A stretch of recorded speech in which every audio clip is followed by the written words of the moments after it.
Եթերում ինչպես խոստացել է իմ հյուրն է Հայ-Աղափական դաշնակցության ներկայացուցիչ Գառնիկ Դանելյանը, բարև ձեզ պարոն Դանելյան, շնորհակալ եմ հրավերն ընդունելու համար։ Եվ այսպես քիչ առաջ է ներկայացրեցի, կարծեմ շատ ուշագրավ հայտարարություններ, եթե չասեմ վտանգավոր, բայց հասել է մի այնպիսի եզրագծի, որ թերևս հասունացել էր նման հայտարարությունը, գիտեք, որ Ռուսաստանը, Պուտինը նման հայտարարությամբ հանդես եկավ, որ Ռուսաստանը հայելային պատասխաններ կտա, եթե արևմտյան երկրները զավթեն ՌԴ առևտրային նավերը, հայտարարել է նա, այսինքն ռազմական զինված հարձակումներ կարող են ինչպես իրենց կողմից, ուրեմն պատասխան կստանան, դուք դա հասկանում եք, ինչ է նշանակում, դա նշանակում է, որ այն ինչի մասին խոսում է, որ կարող է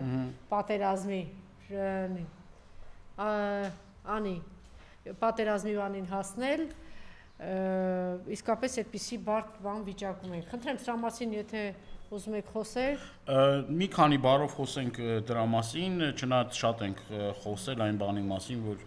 Ռուսաստանի Դաշնությունը արդեն տևական ժամանակ է զգուշացնում հավաքական արևմուտքին, նախ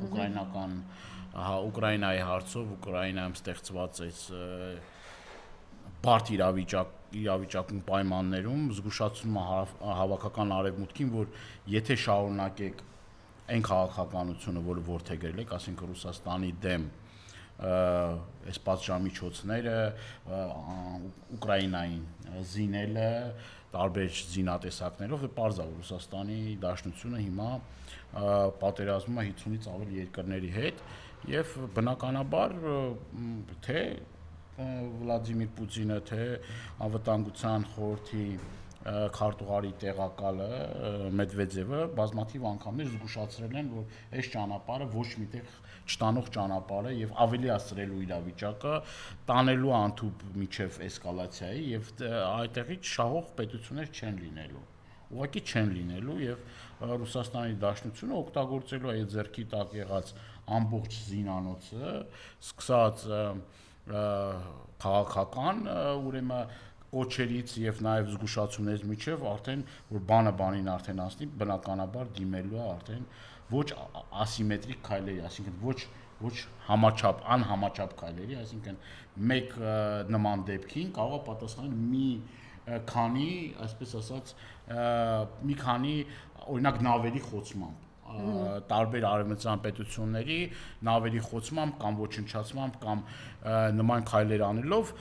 որը բնականաբար չափազանց վտանգավոր է եւ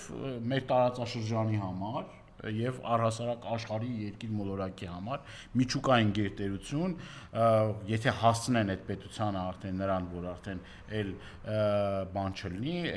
որ ասում է, էլ տարբերակներ չունեն, հետևանքները կարող են լինել ուղղակի աղետալի։ Բայց այս ամբողջ պատասխանատվությունը, կրկնում եմ, դա արևմուտքի վարած քաղաքականության արդյունքում է։ Այն արևմուտքի, որը որ հիմա էլ Հայաստանը օգտագործում է, այն արևմուտքը, որ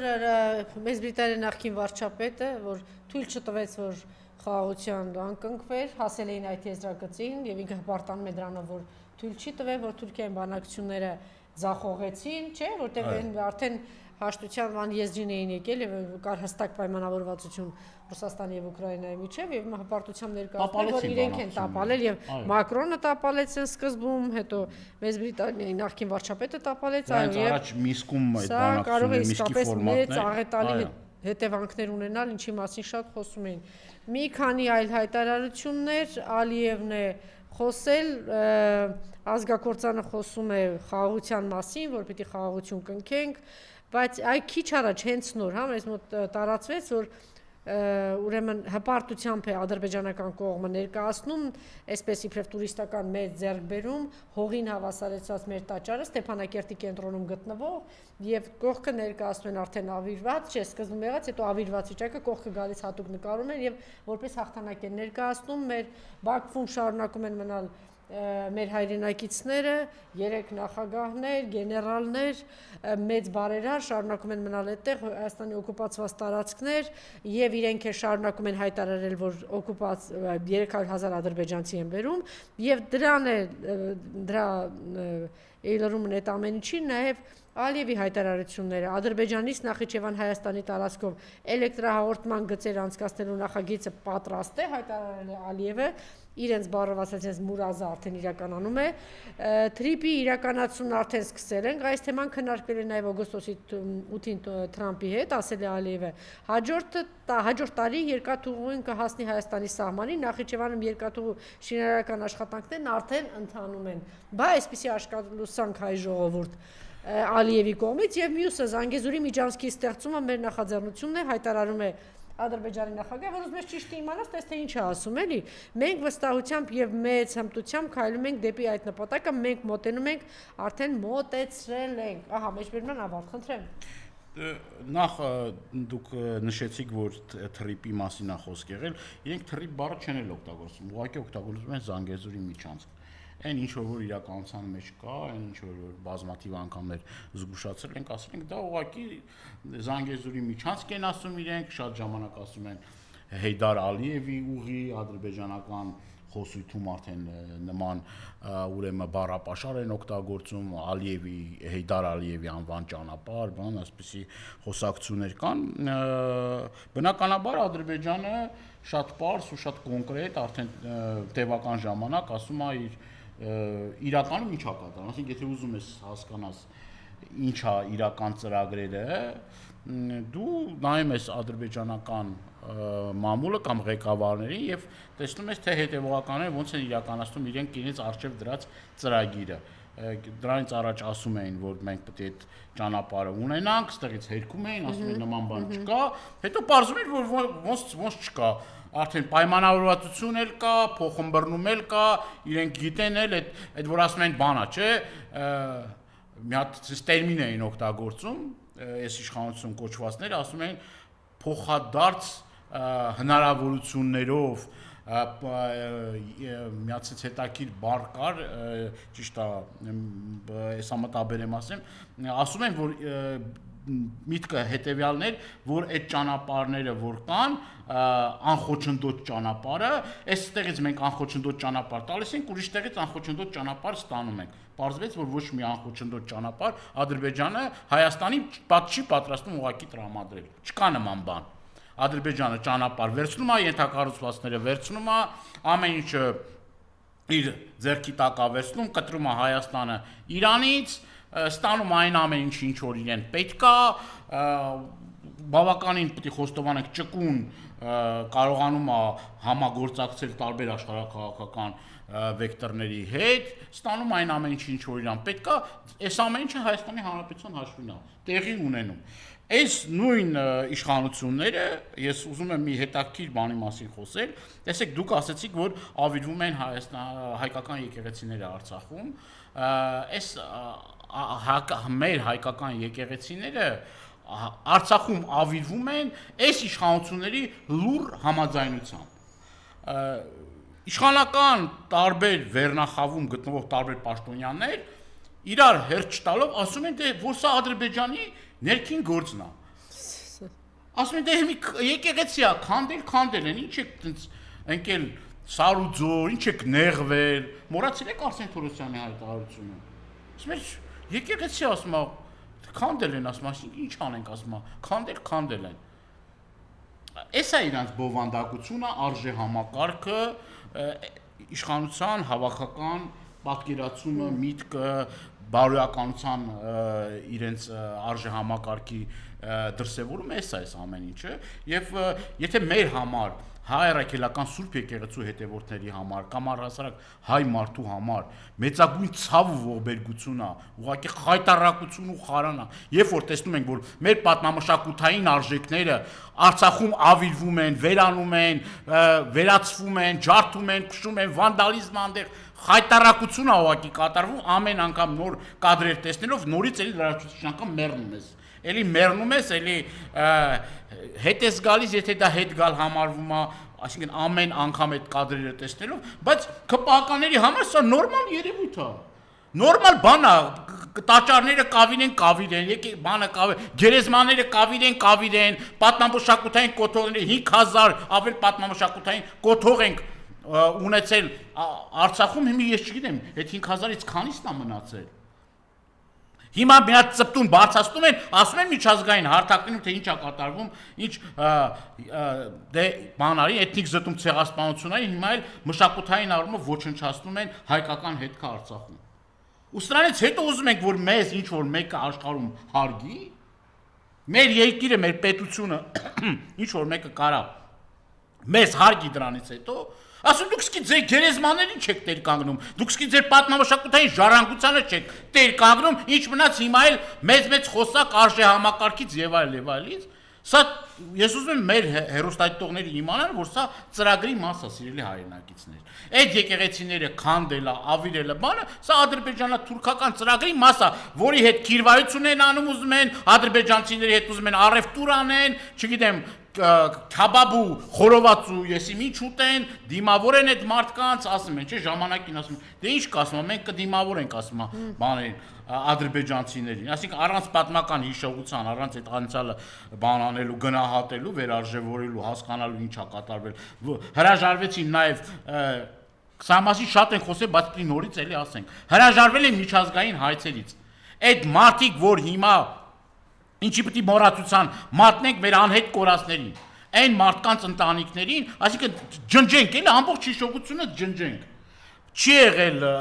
չկա պատերազմ, չի եղել այդքան ընտանիքներ, չի ողբերգական իրավիճակում հայտնվել, այդքան մայրեր, այդքան ընտանիքի անդամներ, որ գնում են կառավարության շենքի մոտ, ստիպված ասում են բան անեն, գնանք Հակարի կամուրջը մի հատ տեղեկանանք մեր երեխաներից իմանանք, լուր իմանանք, տենանք լա մեր ընտանիքի անդամները, մեր երեխաները, մեր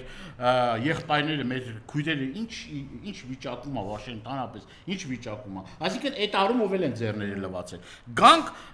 ուրեմն տարբերություններին, էլի որ մեր հայրենակիցների ես համոզված եմ զգալի մասը հասկացել է, որից հետո, բայց եւս մեկ անգամ տարբերությունը տեսնենք, ստեղծող, հայրենիքը ազատագրող, հայկական հողերը ազատագրող, մեծ պետություն պարգևող, եկեղեցիներ կառուցող մարդկանց եւ եկեղեցիներ քանդող մարդկանց։ Երկիրը ազատագրող մարդկանց, պատիվ արժանապատվություն մեզ բերած մարդկանց խոսքը Արցախի ռազմաքաղաքական ղեկավարության մասին է եւ հայրենիքը հանձնող մարդկանց տարբերության մասին։ Ես այդ տարբերությունը նաեւ վերջին շրջանում շատ ինձ համար ակնհայտ էր, ես մի քանի օր առաջ Վրաստան էի այցելել եւ ուղղակի հպարտության այնպիսի զգացում ունեցա, թե ոնց էր Ռուբեն Վարդանյանի շենացրել, այո, ոնց էր կառուցել Սուրբ Գևորգ եկեղեցու հարակից տարածքները, վերականգնել, ավելի մեծ աշխատանք արել Ռուբեն Վարդանյանը։ Այո, այդ ամբողջ այդ բանա չէ, նենց ասում են, այստեղ ոնց որ անցել է ԿՊ-ն, ավերակ, այստեղով անցել են ադրբեջանցիները, ավերակ, այստեղով անցել է Ռուբեն Վարդանյանը, ասենք շենացնել, դե տեսեք շենացի Թիֆլիսի կենտրոնում այդ հսկայական հայկական ներկայությունը, այդտեղ այդ հարակից տարածքների ուրեմն տեսեք այս տեսանյութում կա այս ամբողջ հատվածը Ռուբենը նախաձեռնեց իրանց ֆոնդը այդիան բարերարների միջոցով սերմենակ այս կիսատ գործն է, ամբողջը այս տաները այնտեղ վրացիներից գնել է։ Ոչ միայն, հետո եկեղեցին էլ վերանորոգեց, գերեզմանը, սա էլ կողքեց անում։ Այո, այդ գործերը կիսատ է մնացել, եկեղեցին ուրեմն վերաօծվել է 15 թվին էլի Ռուբեն Վարդանյանը եկեղեցու ուրեմն նորոգման գործն հսկայական միջոցներ տրամադրել ու ուղղակի մեր Թիֆլիսահայերը իր անունով են երդվում, ասում են նման անձնավորություն, որ գար այդքան ուրեմն ներդրումներ աներ, այդքան գումարներ ներդներ, ոչ թե շահույթ ստանալու, այլ մշակութային կյանքը, հոգևոր կյանքը վերականգնելու, ավելի լավը դարձնելու, այսինքն այն հսկայական աշխատանքները, որ արվում էր այդ մարդու կողմից, ուղղակի այդ մարդիկ արտասվում էին, լաց հուզվում էին, թե ինչ անեն, որ կարողանան օր առաջ եւ ոչ միայն Ռուբեն Վարդանին աղոթում էին Բաքվում գտնվող մեր ռազմաքաղաքական ղեկավարության համար եւ խնդրում էին Աստծուց, որ օր առաջ այդ մարդիկ հայտնվեն ազատության մեջ։ Ես ուզում եմ այս տարբերությունը մեր ժողովուրդը հասկանա, թե ոնց է աշխարհով մեկ մարդիկ կառուցում, ստեղծում, հայկականությունը պաշտպանում, պահում, հայրդ թիած դպրոցներ կառուցում, կիրակնորյա դպրոցներ, մեր երեխաներին հայեցի դաստիարակությունը պահում ոչ միայն Վրաստանում, Ռուսաստանում, Եվրոպայում, Ամերիկայում, ամբողջ աշխարհով մեկ եւ դրա ուրեմն զուգահեռ ոնց է այս կուսակցություն կոչվածը, այս խմբակ կոչվածը ավիրում ուղակի քանդում հայկական հետքը բոլոր տեղից, այսինքն իրանց ձեռնտու չի, որ նման մարդիկ լինեն ազատության մեջ, որ կարողանան շենացնել մեր հայրենիքը, մեր պետությունը եւ աշխարհով մեկ կարողանան մեր արժեքները, մեր մշակութային ժառանգությունը կարողանան պահել, պահպանել եւ փոխանցել մեր սերունդներին եւ այս առումով ես ուզում եմ եւս մեկ անգամ կներեք, եւս մեկ անգամ Այսինքն ոչ մի խաղաղություն սուտ բլև, քանի դեռ Բաքվի բանտում կան, իհարկե, քանի դեռ օկուպացված տարածքներ կան Հայաստանից, քանի դեռ հոխորտում է Ալիևը թե ինչ է անելու եւ որևէ եւ քանի դեռ ոչնչացնում է պատմամշակութային բոլոր արժեքները սրանցին եւ նաեւ սահմանափակումներին կուզենայի անդրադառնայիք մի կարճ խոսենք ու սահմանափակ, այսինքն շատ པարզ պրիմիտիվ օրինակ եմ ուզում բերեմ, եթե քու ընտանիքի անդամներին ինչ որ մեկը պատանդ է պահում Կտանքի կեսը կտրե տարել է, եկե մտել է։ Կեսը տարել է, պատանդ է պահում, կտանքների է ենթարկում։ Դու կգնաս այդ մարդու հետ, կասես մոռանանք այդ ամեն ինչը։ Մոռանանք այդ ամեն ինչը, մոռանանք, որ մեր եղբայրները ձեր մոտ են բան, հետո հարց օրակարգից հանենք, բանենք, ինչ անենք, որ մեր տան կեսն էլ վերցել տալեք, ինչ անենք, որ մեր գերեզմաններն էլ պղծում եք, եկեք իր հետ մի երկու առևտուր կանենք, բան կանենք, լոլիկ, պամիդոր, բան իր հետ առևտուր կանենք, մոռանանք այդ բանի մասը։ Լավ, որտեղ է այստեղ ճիշտը բարոյականությունը, արժե համակարգը, պատիվը, նամուսը, թասիբը, այդ ինչի մասն է խոսքը։ Ոնց կամ հայ մարդը ոնց կարա ուրախանա։ Ես խոսում եմ նաև ուզեմ խոսել են հայի տականքի մասին, որ ուրախանում է, որ Բաքվի բանտերում հայ մարդիկ կան։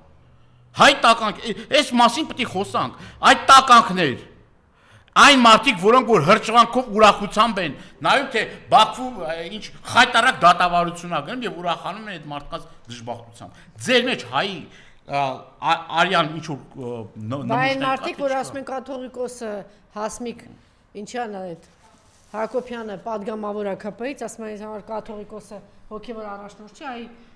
Փաշազադեն հոգեվոր առաջնորդը Ադրբեջանի, ինչ ասես։ Ես մի հատ արդեն առանձին եթե կարելի է այս վերջի խայտարակ դատավարությունից բանից խոսանք, դուք ասեցիք պատժամիջոցներ, ուզում եք պատժամիջոցների թեման մի հատ ասենք վերջացնենք ու անցնենք այս եկեղեցու մեր եկեղեցու խայտարակ ուրեմն այս հալածանքներին։ Ուրեմն սիրելի հայրենակիցներ ջան, բազմաթիվ անգամներ վերջերս երևի մի քանի շաբաթ առաջ այս տաղավարից խոսել ենք, որ նոր պատժամիջոցներ լինելու, նոր սահմանափակումներ լինելու, դրա մասին ասվում էր նաև ռուսական կողմը, որ խոսում էր դրա մասին եւ մեր տնտեսվարողների այս վիճակի մասին ենք խոսել այս տաղավարից մի քանի շաբաթ առաջ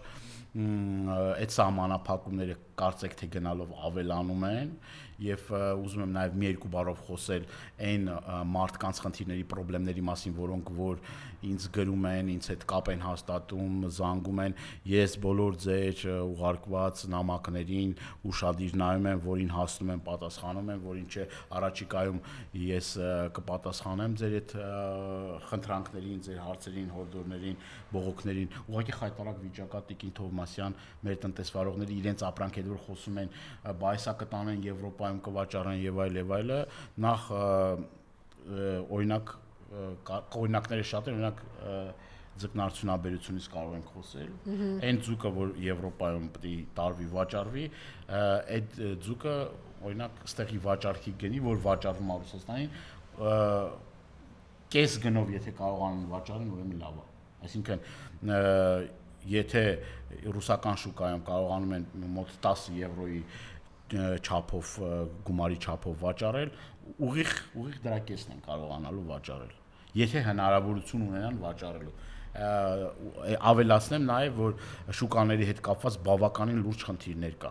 այնտեղ մտնելու, էլի, այսինքն կոնկրետ այդ ապրանքները չեն կարողանում դրսի շուկաներում ռեալիզացնել։ Ոչ ձուկը, ոչ ծաղիկը, ոչ ծիրանը կլինի, ոչ լոլիկը կլինի, այսինքն թեյերից սկսած, որ արտադրվում են թեյի տեսակներ կա, ինձ նաև վերջերս մի արտադրող էր բան արել, որ ուզում էր տանի Եվրոպա, որովհետև խնդիր կար, ԵԱՏՄ շուկայում բան անելու, ռեալիզացնելու այդ, ասում էր, այն կրիտերիաներ են, չափորոշիչները, որ իմ առջև դրել են, 10 տարի հետո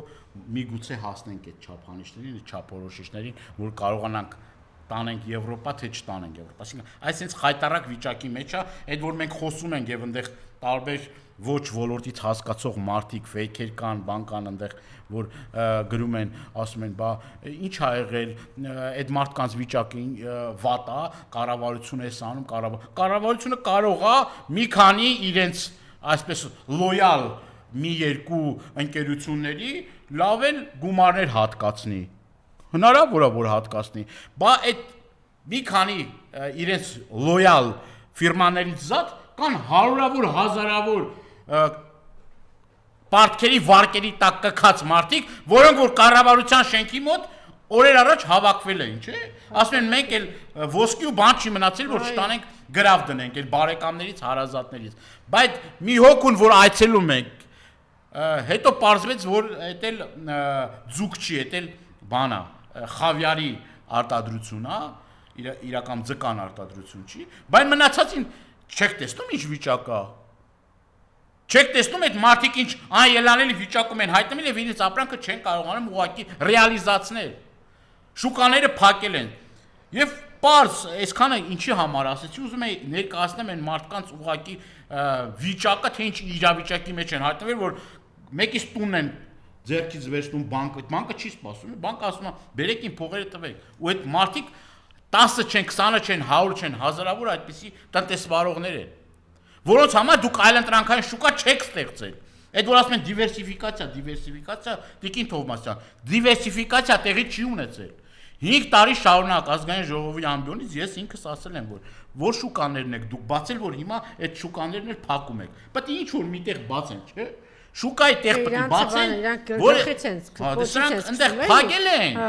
այնտեղ հնարավորություն չկա։ Մի հատ ինքը հակահայկական բան հայտարարություն անում, ասում է ձուկը դե յոսկի չեմ ուտում։ Այսինքն դու ոչ ուտում, բա ինչ շուկա ես տանելու։ Այդ հայտարարության նոր էվերեստներն ու գագաթնակետերն, այսինքն հիմա փաստացի, եթե ինչ որ մի ձևով հնարավոր լինի այդ շուկան բացել կամ ինչ-որ բանակցությունների իրենց վարչապետը ասես ուտելու բան չի։ Ղեկավարն ասես ուտելու բան չի։ Այսինքն սենց հարված ձկների հայկական բան չի, գիտեմ։ Ձկանը չի ասում, ուրիշ արտադրանքներն են ասում։ Այսինքն, բա այս 8 տարի ինչ է սարել։ Այսինքն չի կարողանում հարցելուցի, ասում է դե վատը տարեք շպրտեք։ Սա նաև ինչ հայտարարություն է։ Վտանգավոր հայտարարություն։ 2506 մեքենա է Իրանի դուրս եկել Հայաստանից։ Այս տարի մի մեքենա գնացել է Եվրոպա, ճիշտ ասած ուշադիր չէ, Ռումինիա թե Բուլղարիա գնացել է մի մեքենա, դարձրել են տոնախմբություն, դեսիմ հրավառություններ, որ մի մեքենա 2560 բանի մեքենայի փոխարեն։ Հետո որ ասում են ուտելու բան չի, դուրս է գալի որ սննդի անվտանգության տեսչական մարմինը գոյություն չունի, այսինքն այն կնիկները որ խփում ասում ասա արտահանման պիտանիա կաշառը անպետք գործեն արել։ Դուրս եկել սա այդ ամբողջ համակարգը կոռուպցիայի մեջ թաղված, այլ այսինքն ոչ պիտանի ապրանքը դուք կնիքը դրել եք, ասել ես ապրանքը բանա, չէ՞։ Պիտանիա լավա բան, բայց դրա հետևից այդ երբեք գնալու։ Եթե տենց է, էլի, այսինքն իր ամեն մի հայտարարություն աղետ է բերում մեր երկրին։ Դա կլինի քաղաքական հայտարարություն, որը, այսինքն բոլոր հայտարարություններն են, այս էլ է քաղաքական հայտարարություն, բայց արտաքին հարաբերությունների հետ կապված հայտարարություն կլինի, դա կլինի մեր տնտեսվարողների հետ կապված, ուղղակի վնաս է հասնում, ուղղակի անդառնալի հետևանքներ է ունենում Հայաստանի Հանրապետության քաղաքացիների վրա։ Հիմա ինչ որ մի քանի սահմանափակումներ են մտցրել տոմատի մածուկի հետ կապված, որ Հայաստան չմտնի այդ տոմատի մածուկը։ Իբր թե դրանով փորձում են մեղմել սպասվող աղետը, որ այդ լոլիկ արտադրող մեր հազարավոր տնտեսվարողներ ուղղակի արդեն մթերման սեզոնին տեղ չունեն մթերելու։ ասածս այն է ոչ միայն ծաղիկի, ձկի բանի հետ կապված է ամբողջ աղետը, այլ նաև այն արտաբաների, այն ձեռնարկությունների, որոնք որ մթերում են, պահածոացնում են այդ ապրանքները։ Հիմի եթե ամենը փող շղթայի մեջ է։ Շղթայա, իհարկե, շղթայի մեջ է։ Հիմի եթե այդ մարդը չի կարողանում իր արտադրանքը, օրինակ, չգիտեմ, հյութերը, այլ արտադրանքները ԵԱՏՄ շուկայում ռեալիզացնի, բնականաբար մթերում էլ չի լինելու։ Նույն կոնյակը, գինի, ասենք խաղողի մթերման ժամանակն է գալիս։ Բա իհարկե, սա շղթայական մի հատ հետևանքներ է ունենալու, որը էլի կրկնում աղետալի է լինելու ուղղակի Հայաստանի Հանրապետություն։ Սրան էլ ավելացնենք միգրացիոն սահմանափակումների վերջերս նաև հայտարարություն եղավ ռուսական կողմից միգրացիոն սահմանափակումների հետ կապված։ Այսինքն ուղիղ վտանգը կա, որ առնվազն 500,000 կես միլիոն հայ մարդ, որը որ Ռուսաստանի Դաշնությունում գնում արտագնա աշխատանքի, ուղղակի այդ մարդիկ հնարավորություն չունենան այդտեղ աշխատելու եւ այդ տրանսֆերները հսկայական միլիարդավոր դոլարները որ մտնում են Հայաստանի Հանրապետության տնտեսության մեջ, այդ հերոս, այդ ասում է, չէ՞, ժամանակ որ սա ասում է հերոս հարկատու, այդ մարդկանց էլ է վայելում։ Այսինքն այդ էր նպատակը, հիմա այն մարդիկ աշխատող, արարող մարդիկ, որ լավ օրից չի որ ստեղից թողել են գնացել, չի ասում են հսկայական աշխատատեղեր ենք ստեղծել, իբր թե ինքն է այդ աշխատատեղերը ստեղծել, էլի, այդ աշխատատեղերը դու չես ստեղծել, աշխատատեղերը ստեղծել են աշխատող քրտնող մարդիկ, տքնաջան աշխատանք, որոնք որ հիմա բերթերն են, Գագիկ Ծառուկյան, մնացած գործարարները Սամվել Կարապետյան եւ մնացածները, որոնք որ հիմա տարբեր քրեական գործերում էլի շատ գործարարներ, ում անունները չեմ տալիս, ներող կլինեք, այդ մարդիկ են այդ արժեքը ստեղծող մարդիկը։ Այդ մարդիկ նոր չեն այդ արժեքը ստեղծել։ 90-ական թվականներից սկսած ի դեպ այն քանդված ձեռնարկություններ են, որ մետալոլոմի տակ գնում էր հարևան Իրան, այդ մարդիկ ես տեսել եմ այդ ձեռնարկությունները, քանդված ձեռնարկությունները, ավիրված ձեռնարկությունները, քանի որ տնտեսության մեջ մարդ եմ եղել, այդ ձեռնարկությունները ոնց են զրոյից փլատակներից ստեղծել աշխատատեղեր։ Կապ չունի ես այդ մարդուն սիրում եմ, չեմ սիրում, լավ եմ այդ մարդու հետ, վատ եմ այդ մարդու հետ, կապ չունի այդ լավ ու վատը, որովհետև ասում են, այս մեկին չենք սիրում, այս մեկին սիրում ենք, մեր ժողովրդի մեջ նման խոսույթ կա, չէ՞։ Ինչ կապ ունի այդ մարդու սիրում ես, թե չես սիրում։ Եթե այդ մարդը տասնյակ, հարյուրավոր, հազարավոր աշխատատեղեր է ստեղծել եւ այդ մարդը կարճել է այդ հողից, այսինքն նամանավանդ մարզերում որտեղ որ սահմանամերձ գոտի է, որտեղ որ ուրեմն ամեն մի աշխատող մարդ կապվում է, կարճում է այդ հողից, այսինքն գործ չկա, աշխատատեղ չկա, այդտեղ մարդը չի ապրելու, չէ՞։ Բնականաբար։ Այս ձեր մարզում Տավուշում, այս ամեն օր ներկայացնում են վերջին 3 տարում 285 մանկավարժ գործազուրկ կա, դարձի կրճատվել է։ Դե սահմանամերձ համայնքներում դպրոցները փակվում են, բազմիցս դրա մասին ասել ենք։ Սահմանամերձ համայնքի դպրոցները այս իշխանությանը պետք չեն։ Ծրագիրը հետ ծրագիր չի։ Հարց եմ տալիս այն մարդուն։ Ես բազմաթիվ անգամներ եղել եմ այս վերջին ընտրությունների ժամանակ էլ գնացել եմ այդ գյուղերը հանդիպումներում, ասեմ ժողովուրդ ջան, խափում է, ֆրստում է, ուղարկում ես բան ես ուղարկում, հարցում ես ուղարկում կրթության գիտության նախարարությանը, ասում ես այս դպրոցները փակվելու են թե չեն փակվելու։ Դե ընտրությունն է, հստակ պատասխան չի տալիս։ Դե կտեսնենք, հիմա քննարկում ենք եւ այլ ընտրությունը պրծավ դպրոցները փակելու ամբողջ այդ բանել այդ համանքի մշակութային կյանքներ, կրթական կյանքներ, այդտեղի ապրող մարդիկ էր որ Այդտեղ ապրող մարդուն էլ արդեն ոչ թե մենակ է դպրոցի հարցը չի Տիկին Թովմասյան։ Այդտեղ դպրոցը փակվում է սահմանամերձ համայնքի։ Դուք տեսեք, այդտեղի մարդը արդեն տեսնում է որ այդտեղ դե ասում է այդտեղ հեռանկար չկա։ Իր երեխուն դպրոց տանելու համար, քանի որ երեխաները մեր ժողովրդի համար կարևոր արժեք են ներկայացնում, բնականաբար արտագաղթելու է, չէ՞։ Բնականաբար արտագաղթելու։ Եվ արդեն արտագաղթի միտումներ ա։ Եկեղեցու թեմային եւ այս ինչ են դուրս տալիս եւ այս Եվ ավարտեմ այդ բանի թեման էլ ավարտեմ, այդ միգրանտների թեման, խայտարակ վիճակ է ստեղծվելու, եւ բնականաբար դա աղետալի հետևանքներ է ունենալու Հայաստանի Հանրապետության համար։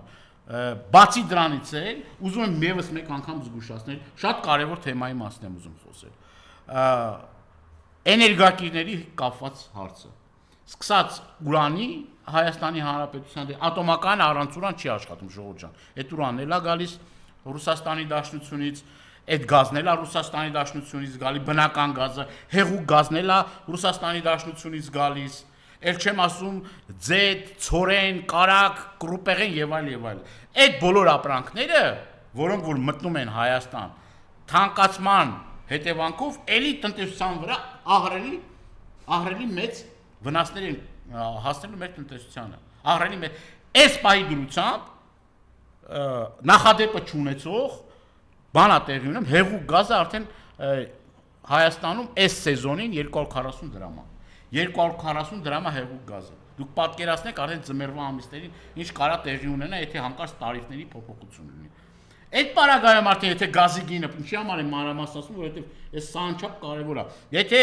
բնական գազի գինը թանկանա, կրկնակի, եռակի, ոչ այդ մոռացեք այդ ջերմոցային տնտեսության մասին, էլ մոռացեք, արդյունաբերության մասին էլ մոռացեք, այդ որ ձեզ ասում են հիմա էլ դե այստեղից չլի Ադրբեջանից բան կանենք, չէ՞, գազը կվերցնենք։ Նախ դա բարոյական հարց է։ Հիշեք Ադրբեջանը ոնց էր փականը դրել Արցախում մեր քույրերի եղբայրներին ցրտի էր մատնում, ուղղակի էթնիկ զտում ու ցեղասպանություն էր անում։ Այդ մեկ երկրորդն էր, մի մոռացեք, որ Ադրբեջանը նույն Ռուսաստանից է գազ գնում։ Ռուսաստանից գազ է գնում, Ռուսաստանից բենզին է գնում, նավթամթերք է գնում։ Ուզեցա այսքան ասեմ, որովհետև կարևոր է սա, որ հասկանանք, որ ինչի է գործում։ Եվ Արշավը հայ առաքելական եկեղեցիում եւ այսօրվա այդ հայտարարակ հայտարարությունը իրենց պահվածքը կաթողիկոս ասելուց ոնց են իրենց պահում, աղմկում են, փաստորեն դմդմփուն, ինչպես Նիկոլը կասեր, աղքատությունը հայ ժողովրդի ուղեղի մեջ է դմդմփուն, Նիկոլի եւ ՔՊ-ի ուղեղի մեջ է։ Նախ ուզում եմ իմ անվերապահ աջակցությունը հայտնել հայ առաքելական Սուրբ եկեղեցին, վեհապարտ։ Չէ, պետք չէ, ցույց տալ արդեն ես տահաճամ։ Վեհապարտ տիրոջը հայ առաքելական Սուրբ եկեղեցուն, մեր սրբազան հայրերին, մեր քահանայած դասին, 4 սրբազաններին։ Այդտեղ հայտարարությունից էլ խոսեք, ինչ արամեր, դրան ինչ ոնց ասեց Սուրենյացը։ Իժո, Պիժո։ Իժո։ Պիժո։ Ուրեմն սա, եթե ինչ-որ մեկին թվում է, թե վեհապար հայրապետին են դատում, չարչար սխալվում են։ Սա մեզ բոլորիս արժեհամակարգ ունեցող մարդկանց, հայ առաքելական Սուրբ եկեղեցու հետևորդներին, հայ ամբողջ մեր ազգին դատում են, սա որ շատ ժամանակ ասում են վեհապարի հարց, սա այդքան էլ վեհապարի հարց չի։ Սա Հայաստանի հարցն է, երկրի հարցն է, պետականության հարցն է, առանց որևէ մի չափազանցության եկեղեցին հանդիսանում է մեր ինքնության հենասյունը։ Դուրս է գալիս, որ դատում են դատարանում, Հայաստանի Հանրապետության դատարանում դատում են մեր ինքնությունը, մեր տեսակը, մեր արժեհամակարգը, մեր հենասյունը, մեր մշակույթը, մեր գիտությունը, մեր անցյալը, մեր պատմությունը, մեր սրբությունները, մեր հավատքը, այս ամեն ինչը հիմա Արաչիացյանի դատարանում դատում են այդ ամեն ինչ։ Գործն էլ ինչ գործ է, շատերը երևի չգիտեն էլ, բայց եւս մեկը իր կանոնական պարտականությունները կատարելու համար, այսինքն մարդը իր կանոնական պարտականությունները կատարել է։ Վեհապար տերը իրավունք ունի ուրեմն նշանակումներ անել, թե թեմի առաջնորդների, թե այլ պաշտոնների նշանակում։ Այդ մարդու նշանակելու համար, որ այդ մարդը իր պարտականությունները կատարել է։ Հուդայի մատնությամբ, ուրեմն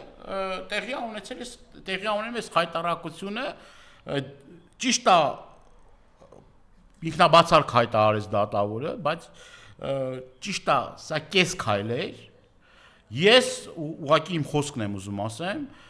պետք չէ ինքնաբացարկել։ Դրա ամենակարճ ու ամենաճիշտ ճանապարհը իմ գնահատմամբ այդ գործը կարճելն էր։ Պետք է ուղղակի այդքան քաջություն ու համարձակություն ունենային, շատ արագ այդ գործը կարճեին։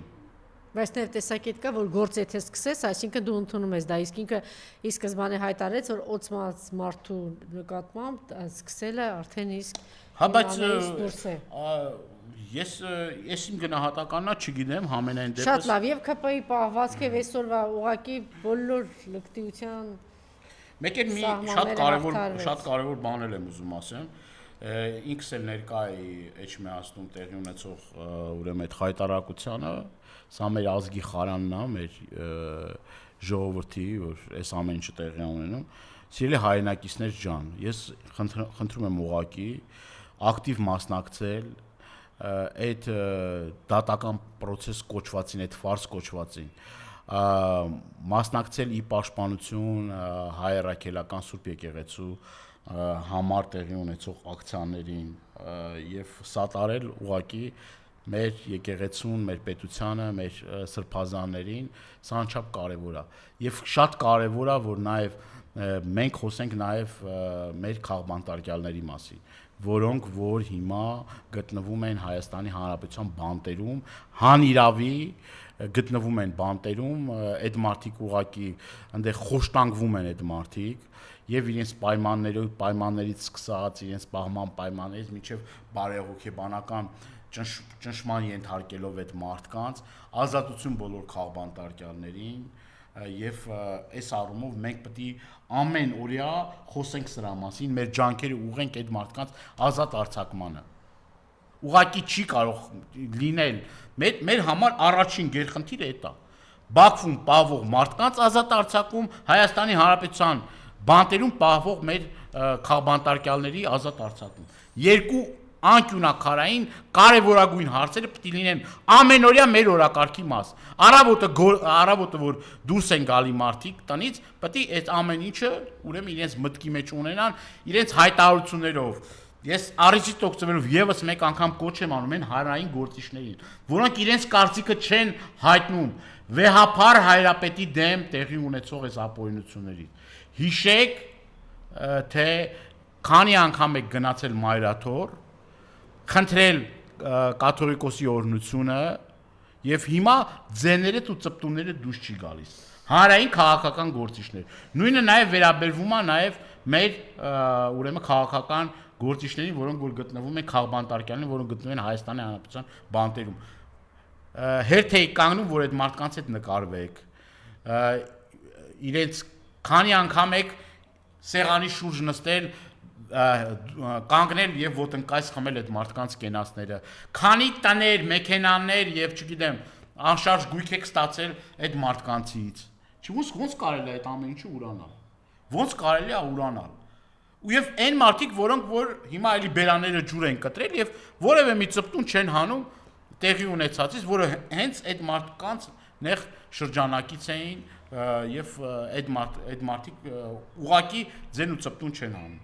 Ինչ վերաբերվում է ԿՊԱ-ականների վարքագծին, վեհափառ տիրոջ ուղակի խոսքեր չկա, ինչպես բնութագրես, ինչպես նկարագրես, այդ մարդիկ ուղակի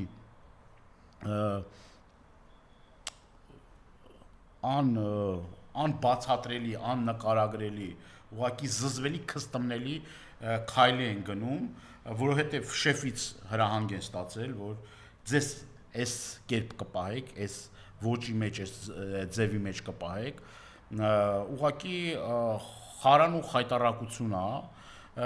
իրենց ես ուզում եմ իրենք իմանան, որ այս ամեն ինչը ֆիքսվում է, էլի, այսինքն այս պատկերը, որ կա, այս ձայնագրությունները, այս տեսանկարահանումները, այս խայտարակ ազգային ժողովի նիստերը եւ այլ, սա մնալու է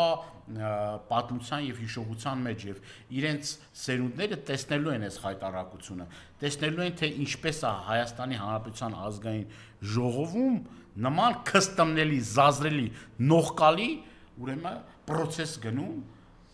Ուղղակի ամեն ինչ ունի սկիզբ եւ ունի վերջ, լավ իմացեք։ Ունի սկիզբ էլ, ավարտել ունի եւ ամեն մարդ պետք է իմանա, որ իշխանությունը հավերժ չի։ Հավերժ չի, ոչ մի իշխանություն հավերժ չի եղել։ Ցանկացած իշխանություն ունի իր ավարտը եւ դուք էլ լավ գիտեք, որ ձեր իշխանության ավարտն էլ է գալու եւ հետո չասեք, որ գիտեք ինչ կամ մենք հանձնարարություն ենք ստացել, բա ինչ անենք, բա ոնց անենք։ Չի լինելու եւ ամեն մեկը պատասխան եք տալու ձեր արած քայլերի եւ արտահայտությունների համար։ Շնորհակալություն։